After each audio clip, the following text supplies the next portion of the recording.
ಮೊದಲ ಮತ್ತು ಎರಡನೇ ಸುತ್ತಿನ ಮತ ಎಣಿಕೆಯಲ್ಲಿ ಕಾಂಗ್ರೆಸ್ ಮತ್ತು ಬಿಜೆಪಿ ಸಮಬಲದ ಪೈಪೋಟಿ. ಕಾಂಗ್ರೆಸ್ ಬೆಂಬಲದಿಂದ ಗೆದ್ದ ಸದಸ್ಯರಿಗೆ ಕಾಂಗ್ರೆಸ್ನಿಂದ ಅಭಿನಂದನೆ. ಪಂಚಾಯಿತಿ ಅತ್ಯಂತ ಪ್ರಮುಖ ಸ್ಥಾನ ಎಂದ ಕಾಗೋಡು. ಸ್ಥಳೀಯ ಶಾಸಕರಿಗೆ ಮತ ಕೇಳುವ ಹಕ್ಕಿಲ್ಲ ಎಂದ ಬೇಳೂರು. ಆಡಳಿತ ವಿಕೇಂದ್ರೀಕರಣ ವ್ಯವಸ್ಥೆಯಲ್ಲಿ ಗ್ರಾಮ ಪಂಚಾಯಿತಿ ಅತ್ಯಂತ ಪ್ರಮುಖ ಪಾತ್ರ ವಹಿಸುತ್ತದೆ. ಗ್ರಾಮ ಪಂಚಾಯಿತಿ ಪ್ರತಿನಿಧಿಗಳಾಗಿ ಆಯ್ಕೆಯಾಗುವವರ ಮೇಲೆ ಹೆಚ್ಚಿನ ಹೊಣೆಗಾರಿಕೆ ಇರುತ್ತದೆ ಎಂದು ಮಾಜಿ ಸಚಿವ ಕಾಗೋಡು ತಿಮ್ಮಪ್ಪ ತಿಳಿಸಿದರು.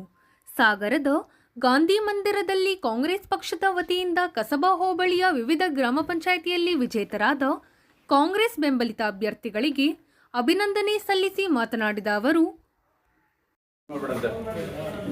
ಪಂಚಾಯಿತಿ ಚುನಾವಣೆಯಲ್ಲಿ ನಮ್ಮ ಸಾಗರ ತಾಲೂಕಿನಲ್ಲಿ ಹೆಚ್ಚು ಪಂಚಾಯಿತಿಗಳಲ್ಲಿ ಕಾಂಗ್ರೆಸ್ ಪಕ್ಷದ ಅಭ್ಯರ್ಥಿಗಳೇ ಗೆಲ್ಲಬಹುದು ಅಂತ ನನಗೆ ವಿಶ್ವಾಸ ಇದೆ. ವಿಶೇಷವಾಗಿ ನಮ್ಮ ಮಾಜಿ ಶಾಸಕರಾದಂಥ ಗೋಪಾಲಕೃಷ್ಣರವರು ಎಲ್ಲ ಪಂಚಾಯಿತಿಗೂ ಕೂಡ ಭೇಟಿ ಕೊಟ್ಟು ಜನರಿಗೆ ಮನವರಿಕೆ ಮಾಡಿಕೊಟ್ಟಿದ್ದಾರೆ. ನನಗೆ ಆರೋಗ್ಯದ ದೃಷ್ಟಿಯಿಂದ ನಾನು ಓಡಾಟ ಮಾಡೋಕ್ಕೆ ಆಗಲಿಲ್ಲ. ಆದಾಗ್ಯೂ ಕೂಡ ವಾತಾವರಣ ಕಾಂಗ್ರೆಸ್ ಪರವಾಗಿದೆ ಅಂತ ಹೇಳೋಕ್ಕೆ ನನಗೆ ಉತ್ಸಾಹವಿದೆ ಮತ್ತು ಧೈರ್ಯವೂ ಕೂಡ ಇದೆ.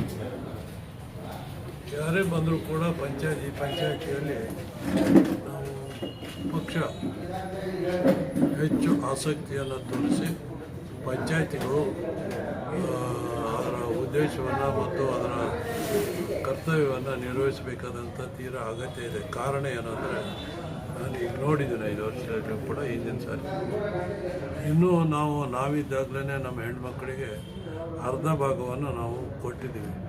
ಇನ್ನೂ ಕೂಡ ಅವರಲ್ಲಿ ನಾಯಕತ್ವದ ಆ ಗುಣ ಬೆಳೆದಿಲ್ಲ, ಇನ್ನೂ ಬೆಳಿಬೇಕಾಗಿದೆ. ಅದು ಒಂದು ತೊಂದರೆ ಈ ಚುನಾವಣೆಗಳಲ್ಲಿ. ಹಾಗಾಗಿ ಈ ಒಂದು ಪಂಚಾಯಿತಿ ನಮ್ಮ ಸ್ಥಳೀಯ ಮಟ್ಟದ ಒಂದು ಸರ್ಕಾರ ಅಂತ ಹೇಳಿ ತಿಳ್ಕೋಬೇಕು. ಇವತ್ತಿನ ಕಾಲದಲ್ಲಿ ಆ ಕಾರ್ಯಕ್ರಮಗಳನ್ನು ಪೂರ್ಣಗೊಳಿಸ್ತಕ್ಕಂಥದ್ದು ಭಾಳ ಜವಾಬ್ದಾರಿ ಇದೆ.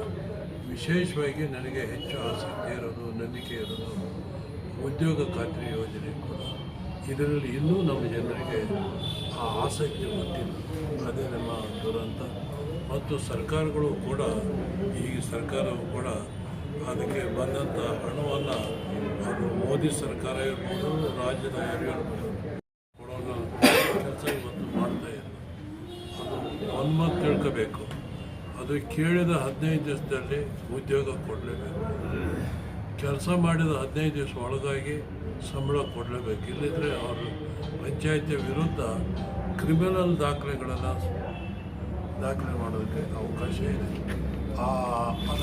ಪಂಚಾಯಿತಿಯ ಉದ್ಯೋಗ ಖಾತ್ರಿ ಯೋಜನೆಯ ಮಹತ್ವವನ್ನು, ಅದರ ವಿಚಾರಗಳನ್ನು ಇನ್ನೂ ನಮ್ಮ ಪಂಚಾಯಿತಿಗಳಿಗೆ ಅಕ್ಷರ ಸಹ ತಿಳಿಸುವಂಥ ಕೆಲಸ ಮತ್ತು ಅವರಿಗೆ ನಂಬಿಕೆ ಬರುವಂಥ ಕೆಲಸ ಆಗಲಿಲ್ಲ. ಇದು ನಮ್ಮ ದುರದೃಷ್ಟ ಅಂತ ನಾನು ಭಾವಿಸ್ಕೊಂಡಿದ್ದೇನೆ. ಆದ್ದರಿಂದ ಆ ಕೆಲಸದಲ್ಲಿ ನಂಬಿಕೆ ಬಂದು ಅದನ್ನು 100 ಕೆಲಸ ಮಾಡಿದರೆ ಇವತ್ತು ಪಂಚಾಯಿತಿಗಳಿಗೆ ಯಾರು ಪ್ರಚಾರ ಮಾಡಬೇಕಾಗುತ್ತೆ, ಅದು ಇವತ್ತು ವಿಶೇಷವಾಗಿ ಆಗಬೇಕಾಗಿದೆ. ಆ ಕೆಲಸವನ್ನು ಕಾಂಗ್ರೆಸ್ ಪಕ್ಷ ಎಲ್ಲ ಕಡೆ ಓಡಾಡಿ ಅದ್ರ ಬಗ್ಗೆ ಮನವರಿಕೆಯನ್ನು ಮತ್ತೆ ಮಾಡಿಕೊಳ್ಬೇಕಾದಂಥ ಅಗತ್ಯ. ಆದ್ದರಿಂದ ಈ ಚುನಾವಣೆ ಆದಾಗ್ಯೂ ಈ ಚುನಾವಣೆಯಲ್ಲಿ ಕಾಂಗ್ರೆಸ್ ಪಕ್ಷ ಹೆಚ್ಚಿನ ಸ್ಥಾನವನ್ನು ಗೆಲ್ಲುತ್ತದೆ. ಮಾಜಿ ಶಾಸಕ ಹಾಗೂ ಕೆಪಿಸಿಸಿ ವಕ್ತಾರ ಗೋಪಾಲಕೃಷ್ಣ ಬೇಳೂರು ಮಾತನಾಡಿ, ಈಗಾಗಲೇ ಗ್ರಾಮ ಪಂಚಾಯತಿ ಚುನಾವಣೆ ಆಗಿ ಇವತ್ತಿನ ಈ ಒಂದು ಫಲಿತಾಂಶ ಆಲ್ಮೋಸ್ಟ್ ಕಾಂಗ್ರೆಸ್ ಪಕ್ಷದ ಪರವಾಗಿದೆ ಅನ್ನೋದು ಇವತ್ತಿನ ಒಂದು ರಿಸಲ್ಟ್ ನಮ್ಗೆ ಗೊತ್ತಾಗ್ತದೆ. ಜನರ ಒಲವು ಈ ಸಾರಿ ಹೆಚ್ಚಾಗಿ ಕಾಂಗ್ರೆಸ್ ಪಕ್ಷದ ಪರವಾಗಿದೆ ಅನ್ನೋದಕ್ಕೆ ಜನರು ತೋರಿಸ್ಕೊಟ್ಟಿದ್ದಾರೆ. ಎರಡನೇದು, ಬಿಜೆಪಿಯ ಭ್ರಷ್ಟಾಚಾರದ ಹಣ ಈ ಚುನಾವಣೆಯಲ್ಲೂ ನಡೆದಿದೆ ಅಂತಾಗ ಭಾಳ ನೋವಾಗುತ್ತೆ. ಒಂದೊಂದು ಕ್ಯಾಂಡಿಡೇಟಿಗೆ 15,000 ರೂಪಾಯಿ ಕೊಟ್ಟಿದ್ದಾರೆ. ಭ್ರಷ್ಟಾಚಾರದ ಹಣ ಇವತ್ತು ಇಲ್ಲಿಗೂ ಬಂದಿದೆ. ಒಬ್ಬ ತಾಲೂಕು MLA ಪಂಚಾಯತಿ ಎಲ್ಲ ಮಟ್ಟದಲ್ಲ, ಬೂತ್ ಮಟ್ಟಕ್ಕೆ ಹೋಗಿ ಕ್ಯಾಂಡಿಡೇಟ್ ಮಟ್ಟಕ್ಕೆ ಹೋಗಿ ಚುನಾವಣೆ ಮಾಡಿರುವಂಥದ್ದು ನಾನು ಪ್ರಥಮ ನೋಡಿದ್ದೀನಿ. ನನಗೆ ಗೊತ್ತಿಲ್ಲ, ಇಲ್ಲ ಅಲ್ಲ ನಾವೆಲ್ಲ ಹಿಂದೆಲ್ಲ ನಾವು ಯಾವತ್ತೂ ಹೋಗ್ತಾ ಇರಲಿಲ್ಲ. ಅಂದರೆ ಅವರಿಗೆ ಭಯ ಆಗಿದೆ. ಈ ಚುನಾವಣೆಯಲ್ಲಿ ಭ್ರಷ್ಟಾಚಾರ ಹಣ ಕೊಟ್ಟರು ಸಹ ಅವರಿಗೆ ಗೆಲ್ಲಕ್ಕೆ ಆಗಲ್ಲ ಅನ್ನೋ ಮಟ್ಟಿಗೆ ಅವ್ರು ಬಂದಿದ್ದಾರೆ. ಆದರೆ ಅವ್ರು ಯಾವುದೇ ಅಭಿವೃದ್ಧಿ ಮಾಡಿಲ್ಲ. ಅವ್ರು ಯಾವ ಮುಖ ಇಟ್ಕೊಂಡು ಓಟ್ ಕೇಳಕ್ಕೆ ಹೋಗೋದು ಅನ್ನೋದು ನಿಮ್ಗೆ ಗೊತ್ತಿದೆ.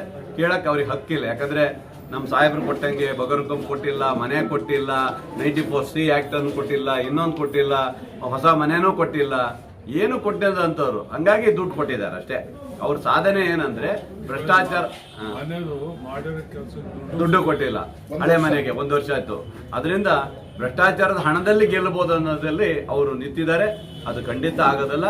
ನಮ್ಮ ಅಭ್ಯರ್ಥಿಗಳು ಎಲ್ಲೆಲ್ಲಿ ನಿಂತಿದ್ದಾರೆ, ಒಂದು 2-3 ಪಂಚಾಯತ್ಗೆಲ್ಲ ನಮಗೆ ವೀಕ್ ಬಿಟ್ರೆ ನಿಮ್ಮ ಎಲ್ಲ ಕಡೆನೂ ಸಹ ನಮ್ಮ ಪಕ್ಷದ ಅಭ್ಯರ್ಥಿಗಳು, ನಮ್ಮ ಬೆಂಬಲಿತ ಅಭ್ಯರ್ಥಿಗಳು ಗೆಲ್ತಾರೆ. Thank you. ಬ್ಲಾಕ್ ಕಾಂಗ್ರೆಸ್ ಅಧ್ಯಕ್ಷ BR ಜಯಂತ್ ಮಾತನಾಡಿ, ಬಿಜೆಪಿ ಸರ್ಕಾರ ಮತ್ತು ಸ್ಥಳೀಯ ಶಾಸಕರ ನಡವಳಿಕೆಗಳ ವಿರುದ್ಧ ಸಾಗರ ತಾಲೂಕಿನಲ್ಲಿ